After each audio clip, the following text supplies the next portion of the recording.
Welcome to Big Blend Radio's Travel with Terri podcast, featuring Terri Guthrie, a Dallas, Texas-based travel journalist who loves to talk about luxury family vacations, regional food and culture, national parks, historic attractions, and so much more.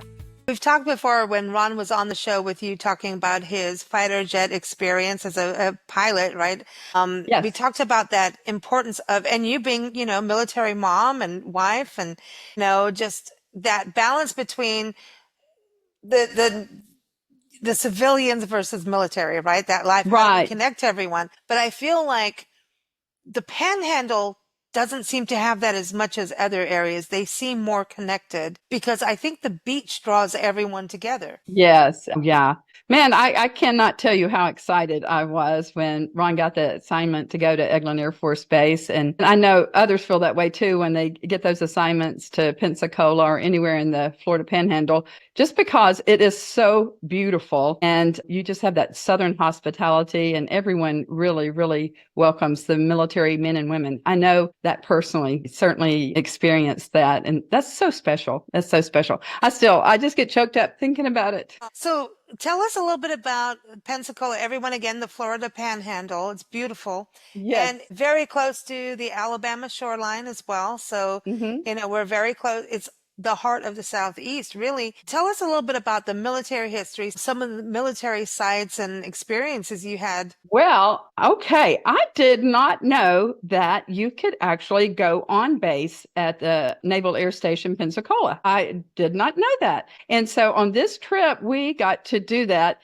And it was such a fun thing. So I'm telling you right now, people, when you go to Pensacola, sign up ahead of time and get your time slot to be able to go to the Naval Air Station there because it is a treat like none other. In fact, if I remember correctly, I think it's the only naval air station that you can visit as a civilian because they have two things going on there that are super cool. Well, actually three. The first one is that during just a certain time period in the spring and in the fall, the Blue Angels practice there. And so they have these big practice shows every Tuesday and Wednesday morning. So of course you have to go online and get signed up to be able to be allowed to go to that. To my surprise, I bet you there was 1,000 people there. I thought it was just going to be, maybe 30 or 50 people. No, I mean, they had like a grandstand there and you wouldn't know this was just a practice show. It was something else. And they had announcers telling us what was going on. It just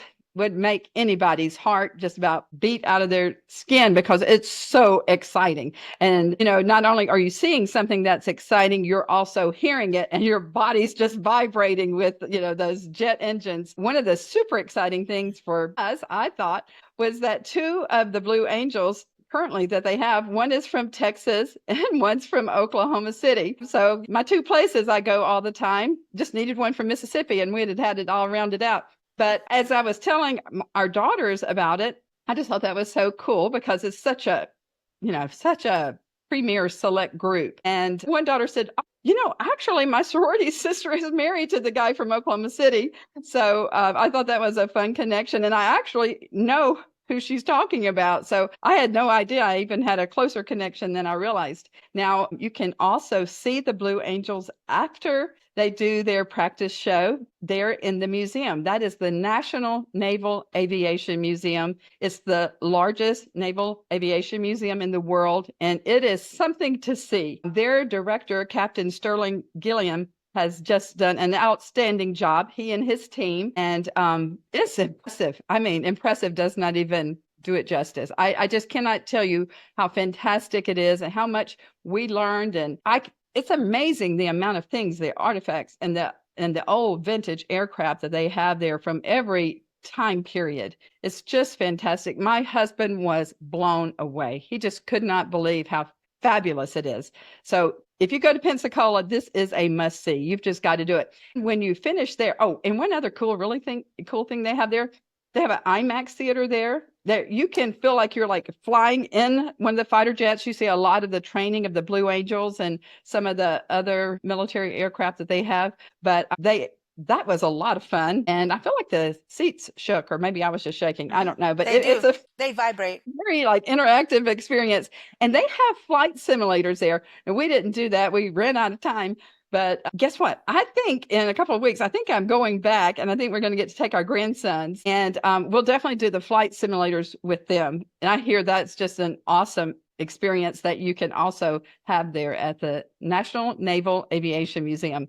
Must see. When you finish there, just probably a half mile down the road is the Pensacola Historic Lighthouse. And that's a lot of fun. It has 177 steps that you have to go up. And once you get to the top, it just gives you a great panoramic view of not only the Naval Air Station, but of the bay, the Gulf. I mean, you can just see it all. The Gulf Islands National Seashore. It's a beautiful view from there. So if you can hike it up to the top, because there's no elevator, it's worth it. The prize is the view once you get up to the top. I wanted it because there's so much history there. I thought, for Ron, your husband, what was it like to see? What was his reaction to the Blue Angels? And then going into the museum itself, and the lighthouse is a whole other, form of military history, quite frankly, and protection, right?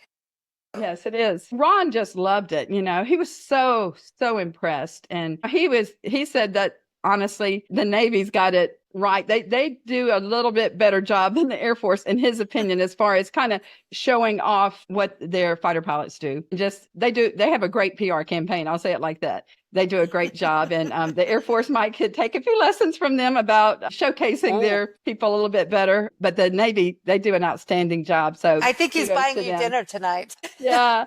And that aviation museum, as we told you before, we can aviation museums all over the world. This has got to be one of the finest. I mean, I remember Ron touching this airplane that was in the Battle of Midway. He was just like, I cannot believe, this actual aircraft was in the Battle of Midway. And many of them you can get inside, or it's very much a hands-on, and they have so many great stories. Oh my gosh. I know as Captain Sterling Gilliam, the director, was telling us this one story that they have made a movie out of. He's telling me the story, I just started crying. It was so touching. It still gets me emotional thinking about it. Just the sacrifice that our military has made for us, and how we absolutely do take our freedom for granted. But it's not. I agree. As the saying goes, freedom is not free. And that's one of the great things about getting to go to any military base, but for this experience at the Naval Air Station in Pensacola, it just grounds you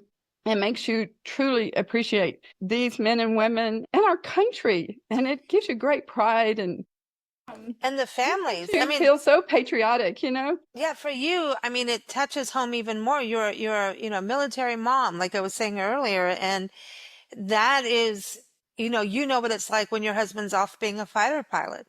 Right. Yeah, absolutely. You know that feeling. And so I want people to understand, it's like, I smile like that you feel something, because I often feel that people are like, I talk about this, everyone's going to just tell me to stop being a, record that just keeps going on, but I'm going to keep saying it. Every number that you see on a screen or you hear is a human being. And the family that sits there is going, is my husband or my wife or my sister, my brother, my cousin coming home? Yeah. Whether they're a nurse, a mechanic, combat engineer, pilot, it affects all of us and the community. We lose someone in our community or they're wounded, it hurts all of us. And I think we have this huge disconnect. And that's why it's so important to go to these places to actually get to understand and not be so numb about it. So when you were crying, it's going to sound insensitive. Yeah, I was smiling. I'm like, I'm glad she's crying, because it's a feeling, and we need to have those feelings and understand it. You know what I mean? Does that make sense? It's it just hits an emotional nerve, it's because you have so much pride, but then you realize too, the sacrifices that are made. And then the other thing, it makes you just so proud to be an American. Yeah, exactly. It is sacrifice, and hey, we're all working towards something together too. That's what America's supposed to be doing. We're a team. We're a team, but it's just so impressive to go to the military bases and like the NAS, where you get to see the big buildings where they're doing all this intense training, and knowing that they are getting the absolute best training in the world. They have the best equipment in the world. And that's why we're so superior in the military world because of all these places like the Naval Air Station and all of our military bases, because they are getting the best of the best in training and instructors and equipment. And it is very impressive. And I don't know how you couldn't go somewhere like that and not walk out just holding your shoulders up a little bit higher and just feeling so proud and just wanted to wave an American flag. That's cool. And for someone like for you being part of that and Ron being part of it and your family, right? Being able to have that extra understanding, I think that's huge. And the gear is changing so much too. Like not the gear, but the ammunition and the planes, everything is changing up. And so going to the museums also show you how people started out in the beginning, like World War I, World War II, and it's amazing. It's like they were flying out on sticks with nothing almost. It's just, I mean, it's just like, how did they do it? But even back then, they were at the forefront of a technology even then for that time period. But I was going to say also, we have so many veterans in our family. I mean, I have 3 brothers, Marine, Navy, Coast Guard. My dad was in Coast Guard. Ron's brother is in the Army, and then Ron's dad was killed while he was in the Army. I don't know if you knew that. So, and that's when he was just in 2nd grade. It's a hard road, man. And I think that's why I say when you see numbers or hear numbers in the news, it's like those are numbers of lives, whether passed on or injured. But whatever happened to those lives, it affects a whole bunch more people. That ripple effect. That's right. But hey, lucky for the guys that get to go to Pensacola and then that are having their assignment there, because they get to go to the beach. And when I'm just looking at the beach, the scenery behind you, we saw a lot of military guys on the beach there having so much fun. And it took us back to our earlier days too. And that's such a nice reprieve from all the hard training and everything that the military people go through. Yeah. Ooh, boot camp. Like, they're just waiting for that second to be able to head to the beach and just let all their cares fall away and just have some good relaxation or a bushwhacker. A bushwhacker, yes. You knew I was going to bring that up. You did. Even before we recorded this, you're like, I know you're going to go to the bushwhackers. Some people don't know what a bushwhacker is, so we should tell them. It's a wonderful cocktail that everyone must have, but you will forget it's a cocktail when you're drinking it. Yes, it's because it's rich and creamy, and it's like an adult milkshake, maybe. Very much lighter, a little lighter, but yeah. Yeah, Pensacola has really embraced the bushwhacker drink. I read that it actually was a woman from Pensacola that was visiting down in the U.S. Virgin Islands in St. Thomas when she had a bushwhacker drink for the first time and never heard of it. She brought the idea back to Pensacola. That was, I don't know, like 40, 50 years ago. And it just took off like wildfire. And it's all over the Panhandle area. But supposedly it started in Pensacola from originally the Virgin Islands. And it's just full of rich creaminess. One thing I was reading the recipe today, and I did not realize it had in that, which I should know because I love it, and that's cream of coconut, which I could just, oh my gosh, just drink it up. But anyway, it's cream of coconut and like Bailey's and all kind of good stuff. Now, rum in there, right? And rum, yes. And every bartender will tell you that they have the best. They make the best. But they're all good. I actually have never had a bad one. And I don't even want to know how many calories they have in it. But that's my special treat when I go to Pensacola. And Alabama steals it on the other side. I know. And they steal it. And I've been there. They're like, no, we have bushwhackers here. I'm like, oh, yeah.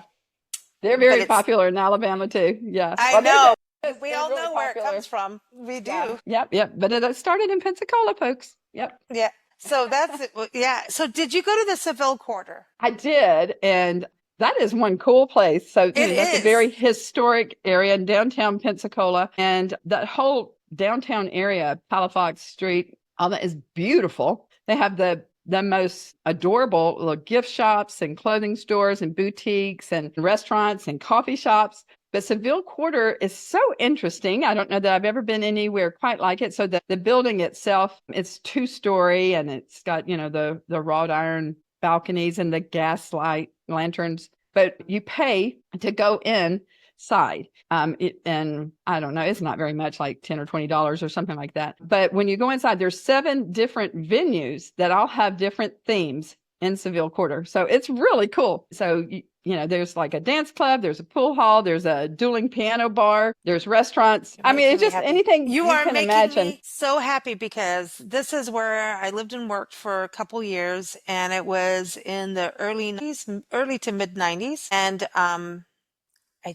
think I was just turning 21, but we won't say, what I was getting up to at that time. But I remember just going, this is the best place on the planet, because you would go in and each building had different kinds of music. And I'm a huge music person. I'm a musician, singer, songwriter, and you'd go in one bar area and it's like a sports bar. And then you'd go in like one's like a pub. And this was way back when. So then they had like a garden area that you would go out in the back. Right. And everybody would just go and they would have their drink in hand, go sit in the garden and talk, and then go in. There's like you said, a pool area, pool table. And I remember there's one area was the blues and one was like hard rock. And so if you like want to change bands, or like you were waiting to see a band, you could go see someone else. And I mean, I was like, this is like music heaven. And so it hasn't stopped the joy. No, it's still going on. And it's I need to go. I need to go back. It's 2 stories. And like you said, that garden, it's like a courtyard that has fountains and stuff. But my husband and I were just walking around just like in disbelief. I was like, this is the coolest idea and coolest concept. And it all has that really, just vintage vibe to it, because it's so historical. It was interesting when we got there. We had dinner down in the historical district there. And then I think it was probably about 10, maybe 9:30 when we went in. I could tell it was getting busier and busier. And this was a Friday night. When we walked outside, I cannot tell you the line that there was for people to get in. And then on another note, I had wondered, like, are these local people? Are these tourists? Probably a mix of both. But I have a friend from Mississippi that lives there. And I went to her home afterwards and visited with her. And her son is about 25. And so I asked him, I said, so do locals like going to Seville Quarter? I was just curious. And he was like, oh, yeah. It's a big thing, even, with locals. It's not a touristy. Not necessarily. Tourists go there, but it's like, it's a music. It's like a mini French Quarter of New Orleans in a way. Right. But all contained. And then I'm sure all the military men and women love it as well.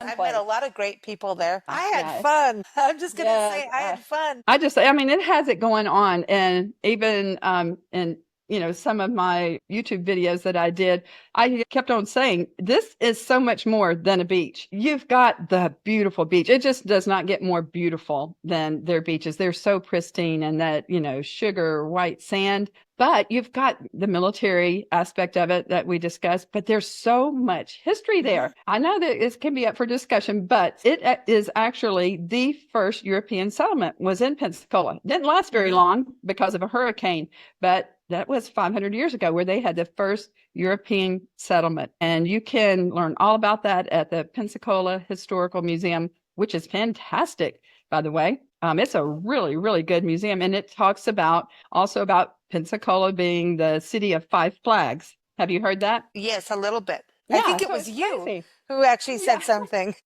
Well, it's so funny. I think I had heard it before, but it just somehow did not really resonate until I went to the museum. That's why I think you definitely should go to the museum. You'll learn so much. I mean, it's so much rich history there. So the 5 flags that have flown over Pensacola, first was Spanish, then the French, then I think it went back to Spanish, then British flag, then the Confederacy flag, and then finally the American flag. It's amazing because, there's like a whole Spanish region between Alabama and Pensacola.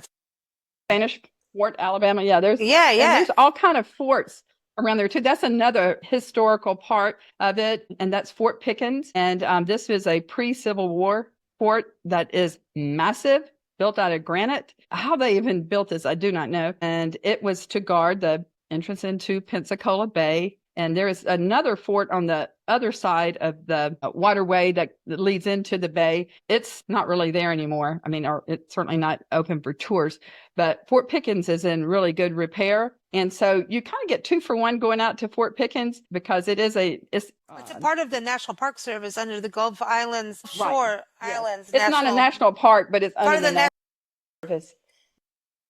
Seashore, Islands National Seashore is federally operated, the largest one in the nation. So basically, when you go there, you're going to go through a gate that you have to pay to go in, because of the national park thing. And then it's just pristine beach for a couple of miles, I think. I mean, it's like no development, nothing. This is like the way it used to look, and it's on both sides. And then at the very end is Fort Pickens. And so it's basically like a fortress, and it's fantastic to just walk around and look at. I think probably one of the most fascinating things about it is that how did they build this, back then? Which, I mean, you think about with any massive structures that were built hundreds of years ago. But it's you can walk through tunnels, different rooms, and they have free tours that are led by guides a couple of times a day. So that's something you might want to consider doing. We miss that, and I regret that. But it's definitely worth your time. And that seashore there, the Gulf Islands National Seashore, is something to see too, because not often do you get to see pristine beach like with no development on it, period. And you can go to the beach there and picnic and take pictures and do whatever you want to do. I think there are all kind of trails there. And then one thing I just wanted to mention that was kind of fun. I have not been there since 1981. And I actually went to that area to do my scuba diving certification dive when I was my senior year at the University of Southern Mississippi. That was a lot of fun for me because it's exactly the way I remember. Thanks for joining us here on Big Blend Radio's Travel with Terri podcast.